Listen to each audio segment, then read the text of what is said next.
Nous allons dans cette première partie de la vidéo revenir sur l'activité faite en classe.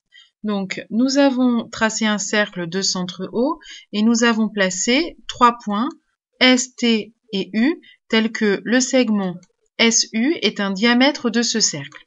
Et la question que l'on se pose, c'est quelle est la nature du triangle STU? Si je déplace le point S, j'ai l'impression que le triangle STU, quoi qu'il arrive, est un triangle rectangle et je vais donc essayer de le démontrer. Pour ça, je vais d'abord placer le point T' symétrique de T par rapport à O. Et je vais me demander quelle est la nature du quadrilatère STU-T'. Alors, ce quadrilatère, je sais, puisque SU est un diamètre, que le point O est le milieu de la diagonale SU. T' est le symétrique de T par rapport à O, donc O est le milieu aussi de la diagonale TT'. Or, si un quadrilatère a ses diagonales qui se coupent en leur milieu, alors c'est un parallélogramme.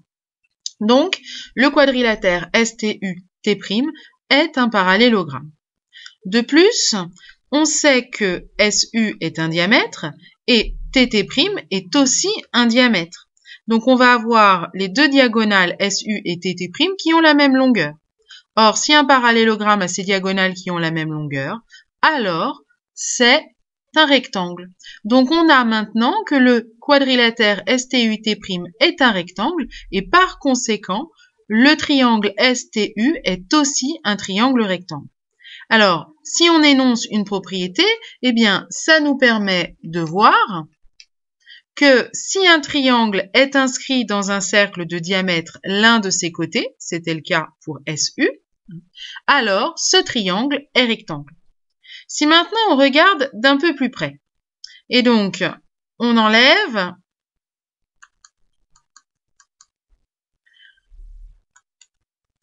tout ce qui se rapporte au rectangle, et qu'on regarde maintenant ce triangle qui a la longueur SO qui est égale à la longueur OU, puisque je rappelle que O est le milieu de SU, et d'après la propriété précédente, on sait que le point T maintenant est un point à égale distance de O avec S et U, donc T il appartient au cercle, donc on a la longueur OT qui est égale à la longueur OS qui est égale à la longueur OU. Autrement dit, la médiane qui relie le sommet et le milieu du côté opposé, c'est égal à la moitié de la longueur SU. Eh bien, d'après la règle précédente, je sais que ce triangle est rectangle et par conséquent, je vais pouvoir énoncer une autre propriété qui dit que si dans un triangle, la longueur d'une médiane est égale à la moitié de la longueur du côté opposé, alors ce triangle est rectangle. Nous allons passer maintenant à la leçon. Donc ici, dans cette partie de la leçon, nous allons voir deux propriétés qui permettent de reconnaître un triangle rectangle. Première propriété, si un triangle est inscrit dans un cercle de diamètre l'un de ses côtés, alors il est rectangle et admet ce diamètre pour hypoténuse. Prenons un exemple, le point H appartient au cercle de diamètre SR et on veut démontrer que le triangle SHR est un triangle rectangle. Eh bien, les données, c'est que H appartient au cercle de diamètre SR, et d'après la propriété précédente, si un triangle est inscrit dans un cercle de diamètre l'un de ses côtés, alors il est rectangle et admet ce diamètre pour hypoténuse, on va pouvoir en conclure que SHR est un triangle rectangle de diamètre SR.